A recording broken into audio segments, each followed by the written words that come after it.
What's up, everyone? Welcome in. The preseason is behind us. The regular season is coming. I've spread some sage all over the place, and let's talk Celtics basketball with Brian, Robb, Evan, Valenti. I am Adam Kaufman. Thank you. Welcome in. Happy early holidays, and hopefully you're enjoying a nice restful break before the new year comes around, obviously. How you fellas doing? Hanging in. Excited for some regular season basketball here. Yeah, just a few days away, of course, today, as I mentioned, Sunday. Who knows when you're listening to it? Maybe it's even later in the week than that at this point. But the games begin on Wednesday. The Celtics' first action after an 0-2 preseason that, let's be honest, we know how preseason works, regardless of the sport or team you root for. Wins, losses, those don't matter. It's flow of the game and indications of how individuals do and trends and things like that you try and decipher and that actually matter. And in this particular case, it's hard, Robb, to get a gauge on this team right now. Evan and I were talking about this off air, and it's nothing you haven't thought about, obviously. Just the fact that, hey, Kemba Walker, he's hurt. He's not going to be ready for the start of the regular season either, but he didn't play in either of these preseason games. Neither Tristan Thompson, who was their big free agent acquisition. Romeo Langford is sidelined. That's a guy that down the road could be part of the rotation as well. So it's just, it's hard to really examine where they're at with the regular season coming up. No question. And on top of all that, you have a super condensed training camp. Mm-hmm. So that leaves you just 2 preseason games to work with footage.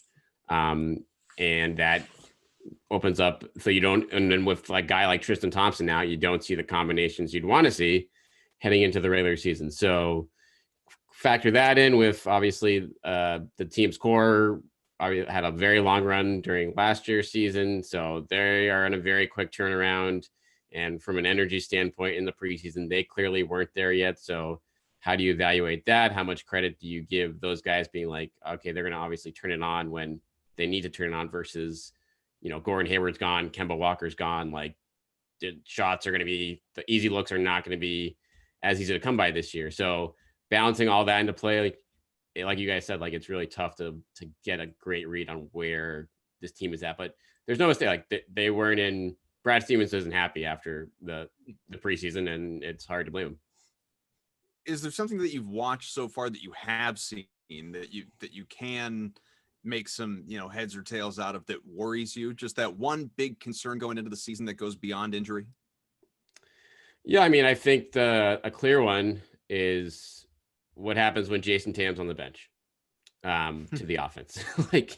Because last year, the Tatum plus bench unit was very successful. And that meant when that happened, you could pile up 3 starters together, Smart, Brown. I mean, Smart was coming off the bench half the time, but Smart, Brown, Hayward, Kemba, and then that would be obviously a pretty good unit too. Now 2 of those guys are not around for the start of the season, and Kemba and Hayward, obviously. So the Smart, Jaylen Brown, and other guy minutes have not gone great, and they're not going to go great if those guys aren't hitting shots. So I think that is going to be an issue this year, and you have to, I think the coaching staff is going to be doing plenty of mixing and matching to see who can kind of fit around those guys and make those minutes where the team can hold its own for the 12 or 15 minutes a game that Tatum's on the bench. But it's those are going to be critical because I think you don't take anything out of a preseason game, but I think the plus minus splits in those 2 preseason games with Tatum on and off the bench were not good. Yeah, I think Tatum was like, Grandy had it. So if you want to fact check me, go ahead. But Tatum on the floor was the only reason why the Celtics were plus anything in any of the 2 preseason games. So to echo your sentiment here, Robb, it's not pretty when Tatum goes to the bench and you look around at this team and, with no Kemba, where does the relief come? Is it going to be a Jeff Teague? And Teague I thought was pretty great. And Adam, our last show was all over the Teague acquisition. He's actually been all over ever since that was official, quote unquote. But if you're relying on Jeff Teague and maybe a little Peyton Pritchard here and there and Marcus Smart to get hot at some point, like there's a little bit of a concern in terms of what you can produce off the bench, when your star player goes out. And for me, Brian, you got to look to Jaylen Brown and say, hey, like this is your time here. Like this is a time where you need to be aggressive and to hunt your shots and get to the places on the floor where you think you're the most comfortable. And this is, I think, an area in which, for Brown, it's a little uncharted waters here, Brian. If I'm a little concerned about, although, Brown's been able to be one of the more consistent players for the past couple of years. This is a point where Jaylen Brown being the offensive focal point is going to be needed here. Yeah, I mean, there's no question. Just the margin of error is down for him this year, and that can be. It's good. He's going to get more opportunity, which he has shown he deserves based on how he's performed, especially in the postseason last year. But at the same time, like, defenses are going to be keying in on him more, and he's not going to have Hayward or Kemba setting him up as much. So that's going to make life tougher for him. And so I know there's areas of his game he needs to, or he said he wants to work on this offseason including becoming a better distributor himself, because I think you look at his assist rate, it is not good in his career. That's probably his weakest spot in the offensive end. So there's a lot of room for growth there. If they want to, they threw him in the pick and roll and have him handling the ball more, and he's gotten a lot better there, but he still has a long way to go on that front. So that's definitely, I agree with it, and that's a huge area to watch so far. And it's gonna, it's not gonna make or break the team, but it's gonna certainly make or break how the team does on certain nights. Boy, there was some obsession going on social media watching those games, though, with Jaylen Brown's passing, as if he had just, turned some ridiculous corner a few months ago playing in the bubble to where he's at now. It was just that one pass, the one dump off pass to Rob Williams. It was one pass. That was it. And the whole internet went nuts. It's like, oh, cool. Like, yeah, we never saw Jaylen do that ever before, but like, he's going to have to do a lot more of that if they're going to be really successful. Yeah, I mean, exactly. Like, you need to doing things once in a preseason game, great, but doing it again and doing it without turning the ball over on the two other possessions, you're running the pick and roll. That's what's going to be the key here. So, I mean, they're gonna have to find that out. It might be a situation where he's just not ready for that. And, you can feature him in plenty of other ways. Obviously, he's very valuable off the ball and, driving to the hoop. But you also have to be careful just not to ask too much out of him too, because that's when you get some, too much ISO and then some ugly shooting nights. I'm trying to think of the right way to ask this question when it relates to young players with high expectations in the league, like obviously Jayson Tatum and Jaylen Brown. I mean, these guys have, save for like year two for Tatum, when everyone, started to panic a little bit and say he had leveled off or whatever it was. And then obviously takes that next big leap last year. People are reaffirmed in the whole he can be and should be a superstar, will be, whatever it is. And Brown has shown incremental growth throughout his career, where he could have been an all-star last year. It didn't pan out. The numbers worked against him, but absolutely you view him as a potential perennial all-star if all goes well. These are still young guys. And so something we talked about with Mark Murphy last week was, when is the appropriate time? Is now the appropriate time to really get nitpicky with these guys, to say that, okay, on a given night, these guys need to be better because it is their team now. They are the leaders of the team. In years past, I don't think we rightfully focused a lot of attention on the fact that they're like anybody else, were other aspects to their lives than basketball, right? I mean, Tatum has Deuce. He's got a young child. Like there's no there's no grazing over that. Having a kid, especially as a young professional who's trying to better his game, that's a challenge, a good challenge, and plenty of people have it, but it is a challenge. Brown clearly is mature beyond his years, and he's taken a role within the NBAPA or NBPA, and obviously away from that, and in other charitable causes, and obviously social justice initiatives, and so many things are important to him, as they should be, outside of basketball. At what point in time do these guys, if there isn't that continued incremental growth, do you start to say, okay, is basketball enough of a priority? Do you know what I'm asking? And trying not to be offensive in the way that I'm asking. Yeah, I mean, it's a situation where they're both young, so there's going to be a learning curve for both on the floor. So I don't think either guy is at a point where you worry about any stuff with them off the court at all yet, like, because the growth has been so great and there's no reasonable stop. And even this year, I don't think, if like Tatum struggled like he did 2 years ago at the beginning of the year, or Brown I think Brown had a terrible shooting start to that same year too, when he got benched eventually 20 games into the year. Like, it's going to be a lot harder this year for them because look at the roster around them. And it's going to be as simple as that. Like, when you look at what they're doing, and the hope, obviously, from the Celtics standpoint is that they're going to get more opportunity. They're going to keep growing on the floor. And that is going to make the Celtics better, or at least be able to hold their own until Kemba Walker gets back and Romeo Langford gets back and the team is kind of made whole again. But at the same time, like, they could easily, Tatum's going to be seeing all sorts of double teams all year. Brown his shots I don't think are going to come as easily. And so you don't think, are either them taking a step back, at least in the short term, a possibility? Yeah, like that totally could happen just based on the roster construction right now. So honestly, I wouldn't put that, if that happens, I wouldn't really put that on them as much as like the environment around them. Exactly. Yeah. And that's a situation that, we'll see what, if Kemba comes back. I mean, this is going to be a season it's about the long game, because once you took those draft picks, once Kemba Walker got his stem cell injection, it became about the long game. So it's a matter, we'll see again how really good enough they are right now to really, if they still come out of January with, top 4, top 5 in the East, that's going to be super impressive to me. So that in mind, playing the long game, this question for both of you. And, Evan and I have asked plenty of previous guests, how concerned are you about Kemba Walker's knee in the long term of this contract with the Celtics? And you can weigh in on that by all means, but more in the short term of this season, 72 game regular season. Don't worry about the playoffs.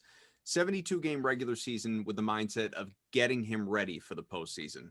How many games does he play in this year? If I set the over under at 48, you taking the over or the under? Under.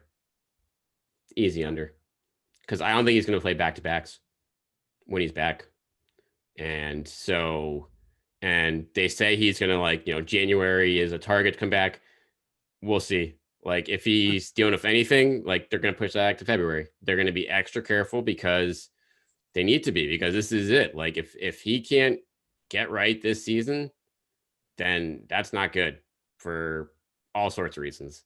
So 48 is an easy under, and I'm assuming Evan would agree with that, but tell me if I'm wrong about that, Evan. What number would you set on it? Well, I like the under here, but to kind of bring this back to the previous point, it's very important that Jaylen Brown and Jayson Tatum have good control of this team and are able to go off to a good start, because if they can, you can delay the Kemba comeback a little bit more. Now, eventually Kemba's like, I want to play basketball, and the doctor's going to clear him and all that stuff. That's going to be great. But you would like to give Kemba as much time as humanly possible with this injury to come back, and make sure he's fully recovered, make sure that they dial him up very carefully. And Brad has talked about it, how they did it to start the bubble play. They didn't want to ramp up his minutes to 35 right away. They want to give him, sort of an escalator, so to speak. So to get back to that Jaylen and Jayson thing, it is imperative that those two get off to a great start and get this team clicking. I know their schedule right away is like, okay, you have the Bucks and the Nets to start. It's like, oh, great, perfect. You have two of the top teams you expect to be in your conference right from the jump. So again, look, this team is going to get off to somewhat of a rocky start. I think we all expect that. But when they hit January, hopefully they can create some distance between them and some other teams and win some games and give Kemba enough time to really heal, because this is, it's a short-term thing, but it is also a long-term thing here with Kemba. You have to keep that in mind. You have to keep him healthy for the next couple of years to get him through this contract. And, we talked with Dr. P 2 years ago about Kyrie's knee, and how there's going to be tendonitis in that knee. I mean, there's just no question about it. It's already there. And managing that is going to be something you have to do going forward. It's the same thing here with Kemba. Like, you have to treat that injury very carefully and very delicately. You can't ramp him up, otherwise he's just going to be gone. You won't be able to use him. And Kemba's game, because he's so short, is predicated on speed and shiftiness and elusiveness in tight spaces. And if he doesn't have that, this team, their ceiling drops dramatically. So I think it's under. I think Robb is right. I don't think they're going to play him in back-to-backs, at least not to start. Maybe towards the end of the season, if he's feeling more comfortable, sure. But I kind of don't expect to see him until February anyway. to be frankly honest with you. I think normally everybody's optimistic with timelines when it comes to injuries. On this one, I would lean more pessimistic. Yeah, I think that's fair. So just to go back to what I was asking you before, Rob, what number would you put on it just for fun? If you think half a season, less than that? Yeah, I'd say like 42. We'll Yeah. say he misses a month and a half before he comes back, period. And then there'll be sporadic, time off for the rest of the season. All right. Yeah, maybe don't play him against the Knicks or something. You know what I mean? Yeah. Yeah, he thought about signing there anyway. We got a lot more to get to, including some of your questions that we were able to get off of Twitter. We'll get to those, little mailbag action toward the back half of the show. So, Rob, let's pick up with some of what we were just discussing in the midst of the BOL ad, which is, where does this team rank in relation to the rest of the conference? Never mind the NBA, but the conference, because as we know, plenty of teams around the Celtics improved. They've had their preseasons. We were able to dip in on those. Obviously got our first look at the Nets with Kyrie and with Durant, and Durant certainly looking like he hasn't missed a step after missing all of last year. Irving, for the most part, looked pretty good as well. So, where is this team, especially when you consider everything that we've talked about with regard to especially Kemba Walker's injury? Where are they in the pantheon of the Eastern Conference? I think I'd put him right in the middle of the playoff picture right now, like 4 or 5. I think Brooklyn's ahead of them. I was kind of waiting on what Kevin Durant looked like before making that proclamation, but I've seen enough. That looks like Kevin Durant to me. I know it's just preseason, but like he's doing everything he wants to do, pretty close to the level he's probably used to doing it at. So you got them, you got Milwaukee, who are healthy. I like the Drew Holiday addition. It's a kind of high risk, high reward for them, but they got Giannis back there, so they're not going to have distractions. They're going to be kind of in good shape. And Heat? I think Heat is the other team that I put just in front of them right now, based on, again, the moves they made this offseason. They lost a couple guys, but they also added some important pieces as well in terms of bench depth, and they have so much youth there. You expect all those guys to get better, and they don't have like a big injury like the Celtics do to start the year. So those three are there. And then you have, Philly, I think, is going to be right around that 4 or 5 spot. Indy, I expect to be kind of in that mix. Raptors. And yeah, it's Raptors too. Like that, those are all, like, we'll see. I don't expect all those teams to be good, but like, it's hard to tell right now which one of those teams is going to fall out of it, because from a talent level standpoint, they're all, I think, right there. So like, especially this version of the Celtics, when Kemba Walker comes back, that changes. But if the Celtics have this version of their team for the first 2 months of the season, then yeah, we could be talking about a 7 or 8 seed.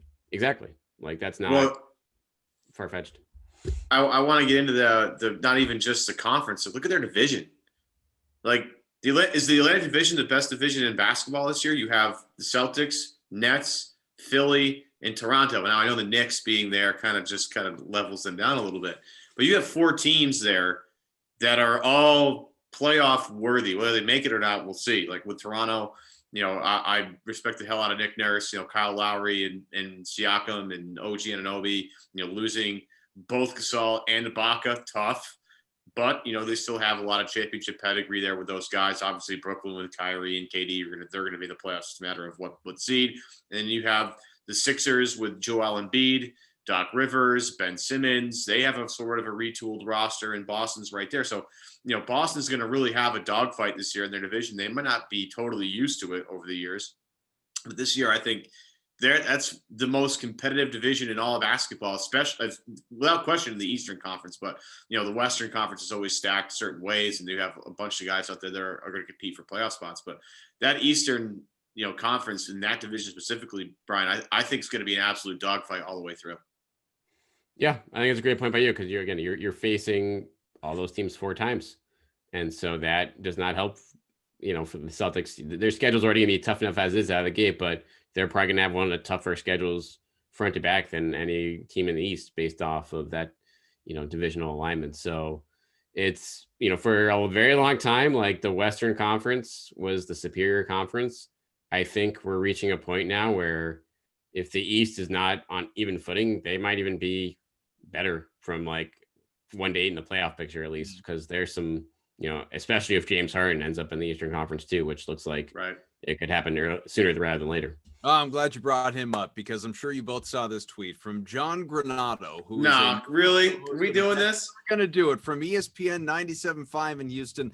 The man, if you read him on Twitter, he loves his wife, kids, golf, Coors Light, and poker, and no one is sure in what order, says, quote, an impeccable source, not just a source, an impeccable source, says the Raptors and the Celtics are the favorites right now for James Harden. It'd be a package for Pascal Siakam and more, or Jaylen Brown and more. Clearly the and more, because mathematically it just has to work that way.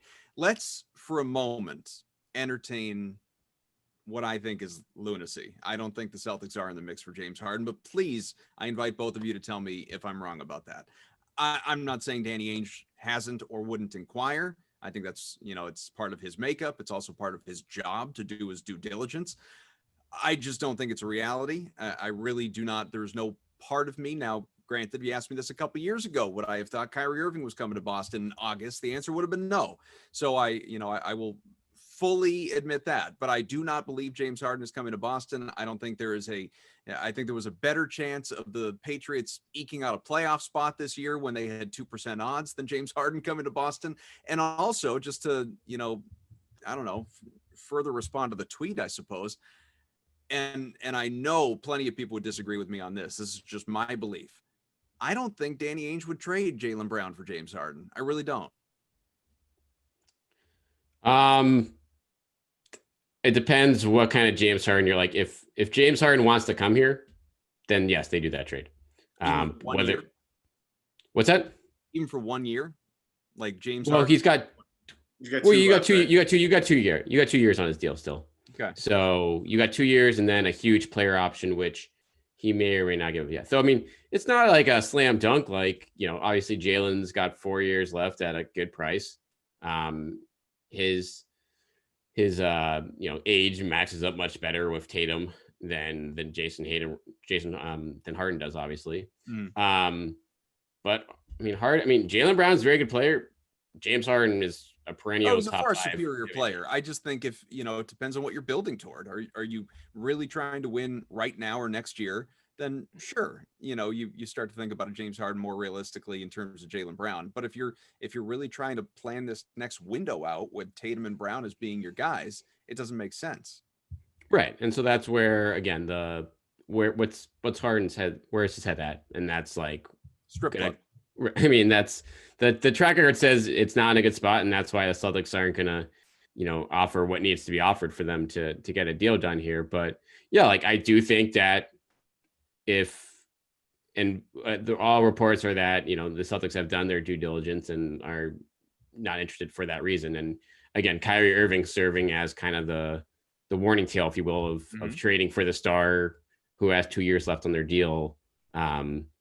But has questions about, their character and things like that, or just like how, all the baggage he brought with him, and that we all saw how that turned out. So giving up Jaylen Brown for that, and I think honestly, it'd be a situation where it'd be Brown and Smart for a deal that the Rockets would actually take if you're going to make it. I don't think the Celtics will do that unless they think that Harden is, all in and happy to be here, which it sounds like would not be the case. Yeah, that's the tough part. The one thing I'll say this, I think people forget already that just a few years ago that if they don't go super cold from 3 or if Chris Paul is getting hurt, they likely, go toe-to-toe with the Warriors, maybe win that Game 7, go on to the NBA Finals, and maybe win a championship. So you're talking about the Kevin Durant-led Warriors with Curry, Clay, and Dre.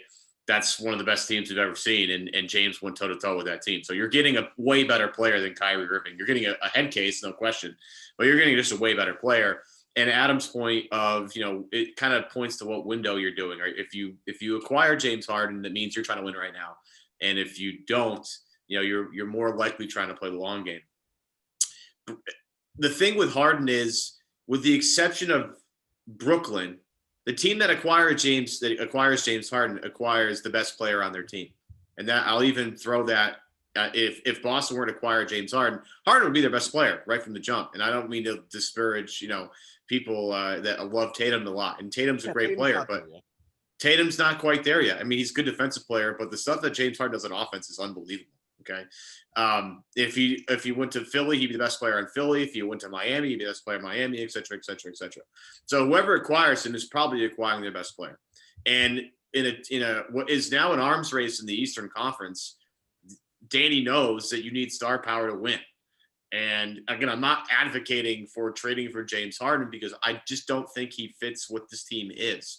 He's not a defensive first player. Boston tends to like those guys, the guys that can play defense, and kind of learn a little bit as they go. Marcus Smart, Jaylen Brown, Romeo Langford, all, I think, examples of that, where Smart could play defensively from day one. He's a guy that stayed on the floor because he could play defense. Jaylen Brown came in and out. His minutes early on were spotty. Romeo Langford, once everybody realized he could play defense, he saw a lot of time, and he started to kind of get comfortable out there. James Harden doesn't feel like that kind of player. That being said, he would be arguably the best player in the Eastern Conference. If he were to come East, he'd be the best player on your team. And if all you care about is winning a title, then you make that deal. And Danny knows that star players win in this league. He obviously has made trades for stars in the past, worked out with Kevin Garnett, didn't work out with Kyrie Irving. If you're batting 500, that's not so bad.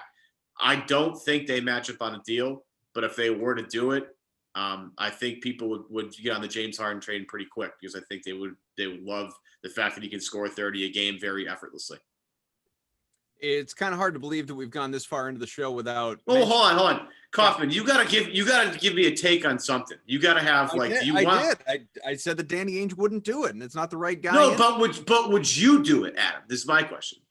No, I don't want James Harden. I think James Harden's a quitter. I think he's one of the greatest offensive players in the history of the NBA. I think he's incredibly lackadaisical, and the give a bleep meter is very low when it comes to the defensive side of the ball. I think that he had a lot of talent around him in Houston, not to say that they were up to the level of the, Golden States and some of the teams they had to compete with. Daryl Morey built those teams as best he could. He had a lot of talent around him, Russell Westbrook included, another prima donna, obviously, but, he couldn't never mind his game. His game was fine. He couldn't take the team to the next level. There are aspects of his game I can't stand, which are today's NBA in general. Like I just have no desire as a fan, like as a viewer of basketball on a daily basis. I have no interest in watching a guy who takes a dozen 3-pointers a game. That's not for me. It's not good looking basketball. It's just not pleasing to the eye.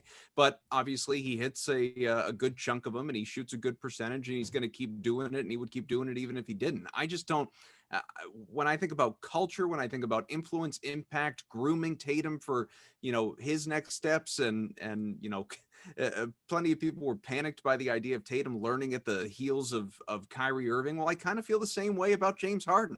That's just not a guy to me that I want to come in and, as you said, Evan, instantly be my best player and having everyone kind of kowtow to this guy. He got his way year after year after year in Houston and never in the grand scheme of things really won anything. Like 50-win seasons are great and you can have a whole bunch of them, but ultimately what are you remembered for? And he's, fair or unfair, kind of Charles Barkley like, he's going to be remembered, at least as of now, for not winning.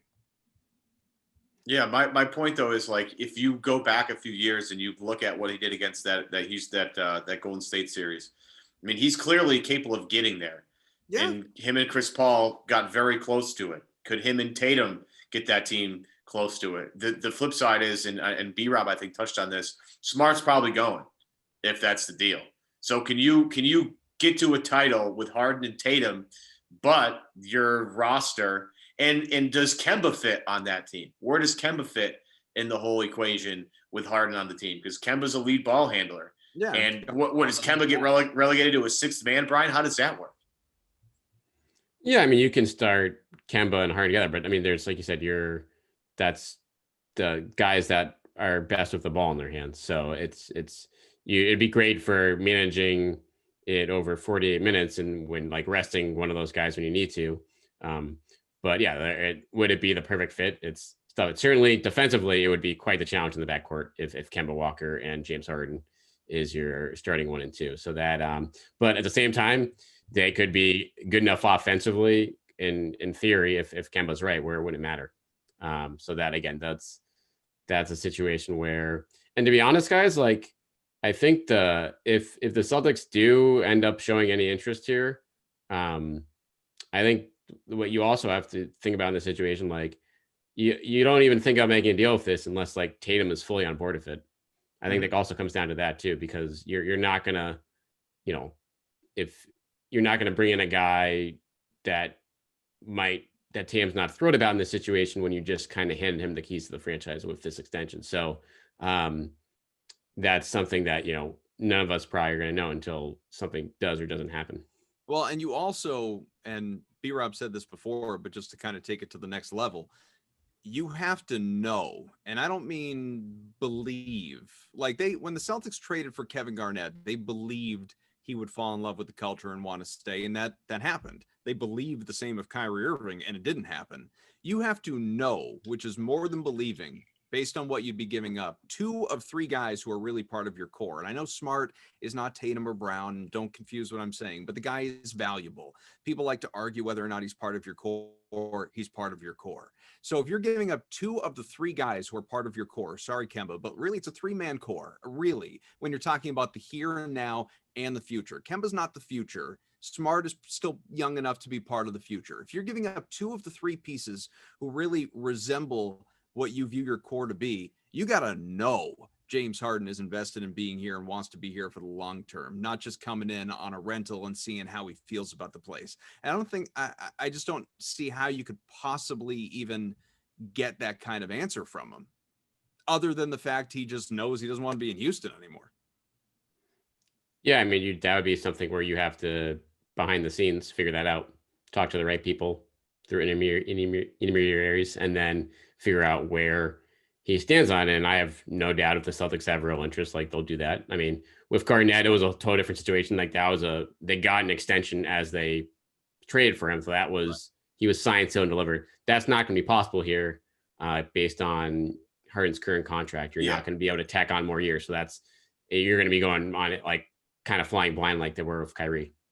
And you're talking about, if you're going to compare KG and James Harden, I mean, you're talking about a guy, Kevin Garnett, who might be the most loyal guy in like an NBA history, or at least in recent memory. Yeah. That guy is loyal to probably several faults. Anything.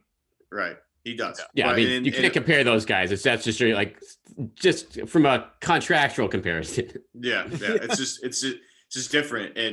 But you're right though. You have to, when you trade for James Harden, you're mortgaging several things. You might be mortgaging your culture along with it. Right. And in trading Marcus Smart, you're trading a ginormous part of the culture. Like Smart's the longest tenured Celtic at this point. And it feels a little weird to say that, but also we've grown with him a little bit. But he brings that same, sort of defensive intensity that KG brought when he changed everything, back in 2008. So you're losing a big part of your culture when you trade Marcus Smart. And I think the Celtics really value that. And again, I love James Harden. I'm like one of the few people that enjoys watching him play because I like the chess match that he brings. Some of the stuff that he does drives me absolutely crazy, but I understand he's a very talented player. But at the end of the day, I don't think Boston should do this. And I've waffled on this, and I will admit this, and I've waffled on this. At first, I was all for this because I thought, James Harden coming over is just from a talent perspective is a no-brainer. But some of the stuff that you see from a chemistry standpoint, and is he the right fit? Like things that Boston actually should care about, you have to consider. And when you factor all that stuff in, I just think I think it's a bad fit for James Harden. I think wherever he goes, unless he goes to maybe Brooklyn, which I am praying to the basketball gods, the Kyrie for James Harden trade happens because it will melt down the internet. The internet will melt down. No, you can't. No, because if Brooklyn can't beat any offer that Philly throws out there unless they put Kyrie on the table. You're not. Ben Simmons is just a much more attractive piece than anything that Brooklyn has to offer, unless it's Kyrie. And even then, I still think I want Ben Simmons more than I want Kyrie Irving because I think I can build a much better team around Simmons than I can Kyrie Irving. But if it's financially whatever. And if you're Tillman Fertitta trying to get, some sort of financial advantage and maybe save some money, maybe the Kyrie thing's a thing. But I would absolutely die if at the end of the day, Kyrie gets traded for James Harden because the internet and Twitter it'll be the best day in Twitter history. I guarantee it. Here comes another media blackout by Kyrie Irving. Love it. We haven't really, even in the interest of time, there's still some things I want to get to in the next 10 minutes or so before we're done. But one of them, we haven't even really talked about the rookies at all. And obviously these first rounders, Aaron Nesmith and Peyton Pritchard. If you would ask me, B. Rob, I think this is probably true for all three of us, but definitely me. If you would ask me back when they were drafted, draft night, which guy is going to be more impactful to start the season of these two, far and away it would have been Nesmith. I wouldn't give him that a second thought. But everything that has come out since, whether it's what we've seen in games, the way these guys are talked about, the way it sounds as though, based on coaches, teammates, that they're kind of getting up to speed and getting comfortable. Seems like Pritchard is the guy, at least out of the gate, that is going to serve a larger role. That says nothing of the entire season and for the future of their NBA careers. But, in these opening weeks of the season, it seems like Pritchard's the one.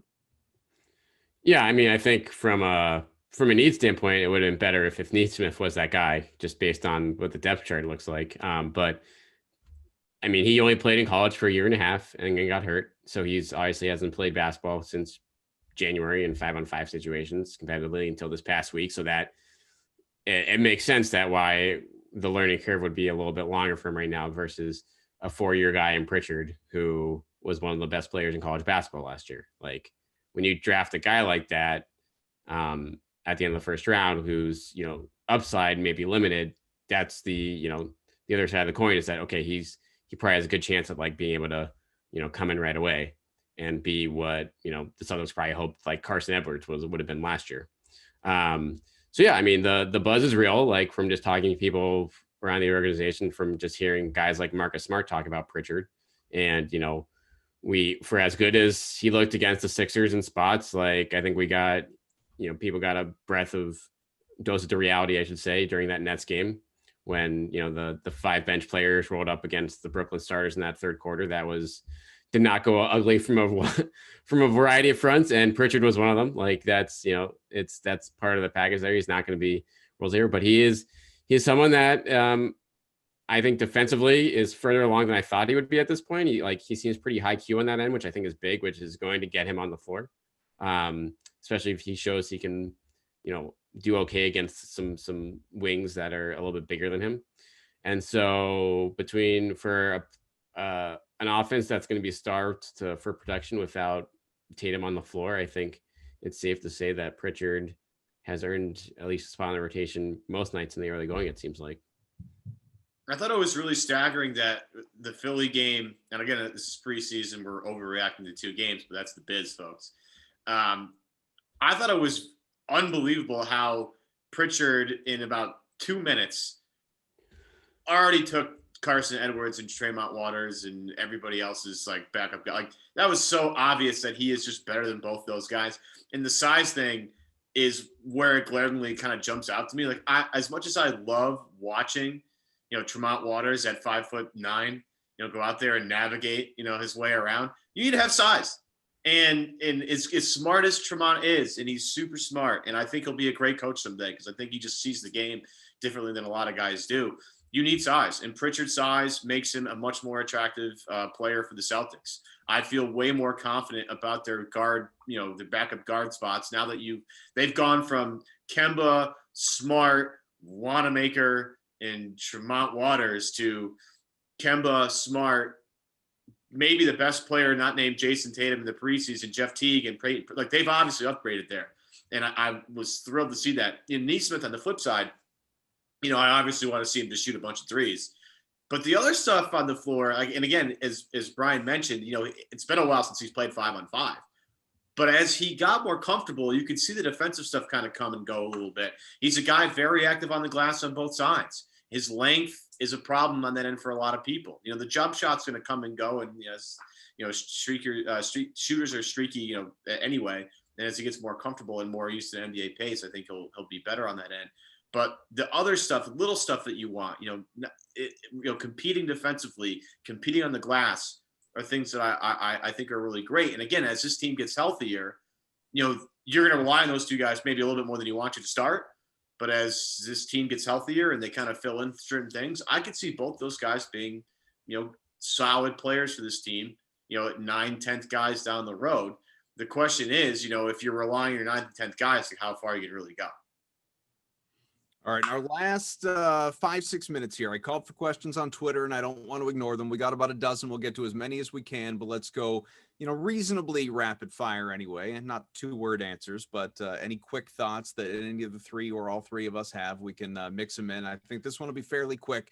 Brian, the director, says, do you think Ainge gets more help for the bench? I'd rather have Isaiah Thomas over half the guys we have now. Edwards turned out to be a bust. 2 quick thoughts on that. One, doesn't look good for Edwards right now. There's no doubt about that. I think it's a little premature to call him a bust, but it certainly doesn't look like he's anywhere close to contributing at an NBA level. That's for sure. He needs more minor league seasoning, and obviously the future of the G League in this pandemic situation is unclear. As far as IT, I get it, but there's a reason the guy doesn't have a job. Yeah, you hope that someone gets hurt and he gets a shot somewhere this year. But to be honest, it's a long list of free agents that you'd think would get a shot this year that are still unsigned. So it's tough. And they're certainly given once the depth chart at point guard here is very, very deep. So there's clearly not a spot for him on this roster at this point. Yeah, it's a hard note to Isaiah Thomas, love him to death. And to just address the depth thing, I'm going to back up Ryan Bernardoni for a second. That TPE's got to get used this year because 100%. Yeah, you got to use it. It'd be a failure to wait till next season to use it. Got to use it this year. Somebody to help out, score at the bench level. That's such a huge priority for them. Well, from Rick, Horford returned via the TPE. I'm going to say no. I'm going to say he's in OKC and they've absorbed that bad contract. But building on that, fellas, let's quickly on the TPE trade player exception, which is massive, nearly $30 million, as people know. And, you can't combine these things. So if you want to look up what players would even be mathematically available to the Celtics, look at anyone who earns less than $28.5 million, basically. Do you think this thing gets used before the trade deadline? Because we know it's not happening imminently. Do you think it gets used before the trade deadline? Do you think we're looking at next free agent or next offseason? Or do you think Danny actually doesn't use this thing? They're 100% using it. You don't give up 2 second-round picks to get a trade exception and not use it. That would just be lunacy. When they use it, we'll see. I agree that this year, if you're serious about making a run, being competitive in the playoffs this year, and maybe that changes if Kemba's knee is not right and he's out for the year or something like that eventually. But if he's back, then you're using it. You're using the first 2 months to evaluate what you have on this roster, and then you see what teams fall out of it, and then you add a player, you add 2 players with it. Yeah, I like Houston. I like Houston just because when they trade Harden, it's going to be a for sale sign there. And I keep coming back to Eric Gordon. And I know he's injury prone, but that's somebody that they could use off the bench for some firepower. You got to tell Eric Gordon, hey, by the way, you're coming off the bench. And he's done that a lot in his career for Houston, but they're going to need some firepower. I think Eric Gordon gives it to him. He can be okay defensively. Maybe the ball gets a little too stagnant when it gets in his hands, but it's something they can desperately use right there. You've written extensively about the TPE and options available to the Celtics Beat, Rob. Who in your realistic wish list, I think it's important to frame it that way, so you couldn't say Giannis. Who in your realistic wish list, who's number 1 for the Celtics for you? I think best case scenario for the Celtics this year is Orlando starts blowing it up if they fall out of the East race early and Aaron Gordon comes available. I think that's the price is, he only makes, I think, $18-19 million a year. He's under contract through next season. That's a guy who could be in your closing 5 as a stretch 5. So it fills in from that standpoint, fills in from a defensive versatility standpoint. And yeah, so it comes to price point. I think the hope from a Celtics standpoint is that some of these, smaller market teams that, everyone thinks they're in it right now, that's going to change in February and March. And then at that point, if you're the Celtics, you have to hope that teams are looking to dump money in the middle, like ownerships are looking to cut payroll. And so maybe the asking price on a guy like Gordon comes down a little bit than what it was at this point in the offseason, since they clearly, that core, something has to change with that core there because that's been in place for a while and they have done nothing with it. Celtics Live says, will there come a point if this core doesn't mesh this season, would they be open to trading away parts of it for a bigger piece? Tatum obviously being untouchable. I don't think we really need to spend time on this because we kind of already did. These guys believe that Jaylen Brown is more available than I do. When you start talking about a James Harden, for instance. Well, yeah, for Harden. Yeah, I mean, it's but that's the kind of bigger piece that I think this person's alluding to. Yeah, and that's really about it, though. I'm not trading Jaylen Brown and getting a bona fide superstar back. And Harden's the only guy that kind of fits that description right now. But we'll see, because, watch Minnesota. I don't know what. It's just a disaster out in Minnesota, probably.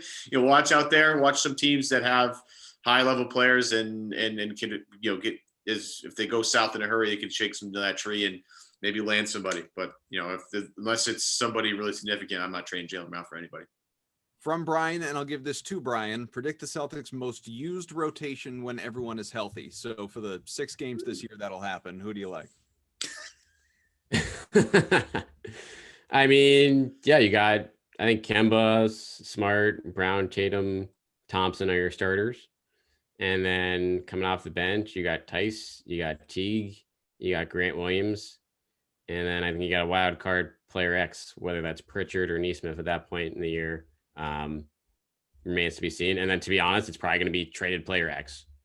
We'll put, because I think that's the veteran guy that comes in with the traded player exception at some point to fill in some of that gap at the bench.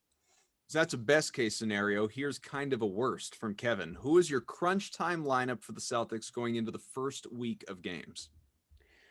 Oof. Smart, Brown, Tatum. That's easy. Whoever's got it going better on a certain night, Tice or Thompson, I think is your 4th. And then the 5th guys, I think we just spin a wheel, because I think that's going to be your answer on any given night. It's going to, like, who's playing well, who are you playing, what are the matchups? I got one. I got your normal, Brown and Tatum, no question. I'm going to throw Tristan Thompson in there if he's healthy. And I got 2 wild cards. I got 2 wild cards for you. Okay. I would play Grant Williams, and pinning the score, I would play Jeff Teague, because you need offense. And I love Smart to death, but sometimes he just shoots too much, and I need a guy that's going to get the ball to where it needs to go. And Jeff Teague does that pretty well so far. So worst case scenario, I guess, is Teague, Brown, Tatum, Grant, and Tristan. But I think just as a ending note on that, just play Grant Williams more. He does a lot of good stuff. But fellas, let's not count out from Jay. What blackmail does Semi Ojeleye have on Danny Ainge and Brad Stevens? They keep remembering this. That's it. That's a good one time. I understand the Ojeleye question. Like, again, he wouldn't have been on this roster probably if Hayward came back. Just straight up. At the same time, he's already said that, right? And he's exactly. So that's, it is what it is. Ojeleye would be fine as, like, if you're 12th, 13th, 14th man, just to use as a specialist. The problem is when you ask him to do more than that, and that's obviously has been the Celtics the last few years. And again, probably the first couple months of this season. So we'll see. He'll get his chances, but once he gets back to just a specialist role, that's fine. That's perfectly fine. And that's if you're going to have him at the end of the bench. Darth says, is anybody else tired of Ainge drafting scrappy, e.g. undersized guys who can't shoot? Darth, that was the whole point of this draft. They drafted guys who historically can shoot. Yeah, you literally got 2 of the best shooters in the draft. So that's again, we'll see if it translates to the NBA, but they certainly help themselves, or should try to help themselves on that front. Carson was supposed to shoot. I'll just leave it at that. Yeah, very true. I feel like I'd be remiss to to fail to mention, obviously, you mentioned before Gordon Hayward. We haven't even, I guess it's not relevant to us anymore, in this podcast, but, it feels, I don't know, somewhat pertinent. He's hurt again. And his Hornets career basically has not even started. The poor guy has fractured a finger. He's day to day, but obviously, missed the duration of the preseason. I have no idea, quite frankly, where he stands going into the regular season. Maybe you guys do, but he seems like a good guy. I don't know on any sort of personal level. He seems like a good guy. and obviously lucked himself into a mega contract. So no one's going to be crying poor, quite literally or figuratively, for Gordon Hayward. He's doing fine. But I do feel for him. I would like to see a resurgent year out of Gordon Hayward, and it's like he's still in Boston. It's picking up the wrong way. Yeah, I you nailed it. Like it's a shame. You'd like to see what he can do with actually a healthy slate of games for once in the last 4 or 5 years of his career. But I mean, we'll see. It sounds like he might try to play through this, so hopefully it doesn't hold him back too much. But certainly not ideal to be starting your new home with a broken finger. I feel bad. Yeah, that's all I got. Pretty much what it is. Well, folks, games are starting, real games that matter, that actually count, on Wednesday, which is, again, for us right now, just a few days away. 7:30 first game against Giannis and the Bucks. And then Christmas Day, you got Kyrie Irving theoretically playing at the Garden in a game that actually counts. After he finishes spreading sage everywhere, he will play, he and Kevin Durant. No one will be there to watch. So does a game actually happen? Yes, it will be televised. So theoretically, and I expect he will be out there playing this game against a former team, something that has not happened in years. And then back-to-backs, not days-wise, but games in Indiana to, mark that first road trip, the 27th and 29th. And then it's back home and on to Detroit for a couple of games and so on and so forth, getting us into January. So it's going to be a jam-packed, top-heavy, condensed schedule that Brad Stevens and others have talked about. It's going to be interesting. It's going to give us a whole lot to talk about. And I'm just, I'm excited that it's coming back. Basketball's on the way and it matters again. I'm so pumped. So pumped. All right, good stuff. B-Rob, thank you so much for hopping on. Remember, B-Rob is not just a friend of ours who, has been kind enough for years to hop on this show. He also has a podcast of his own as part of the CLNS Media Network. That is the Winning Plays podcast with Michael Pina, who is, the man is just, he writes everywhere, and he's got another new gig, and Rich Levine, part of that show still. And so make sure you check those guys out. And anything that people should know as far as checking out the Winning Plays show? Yeah, I mean, we'll have a season preview episode coming up probably by Tuesday here, so stay tuned for that. And weekly might go up to 2 episodes all year long, so in the middle of the week. Wow. So should be fun listening all year. Show off. Shout out to Pina, Sports Illustrated. Yeah, SI, Mr. SI, Michael Pina. Way to go, buddy. Just remember, because we've just done a season preview show, listen to this one before you listen to B-Rob's. That's all. Listen to them both. No, you can listen to them both. You're going to listen to this one on Monday and then listen to Winning Plays Tuesday. Listen to them both. Just listen to this one first because it came out first, and then listen to B-Rob's, and you get the hashtag Peanut perspective coming at you. It's gonna. I like that. Great. All right. Thanks, guys. Appreciate you. Enjoy the rest of the weekend. Enjoy everybody else. Have a very happy holiday season. Obviously, if you celebrated Hanukkah, hope it was a wild 8 crazy nights for you. And on to Christmas, just a few days away. Have a very Merry Christmas. Most importantly, be safe and just enjoy all the family time before the new year comes around. Basketball is approaching, folks. We will be back with you coming up in a matter of days as well to look back, reflect, and look forward and enjoy and all of that good stuff. Thanks a lot. Talk to you soon.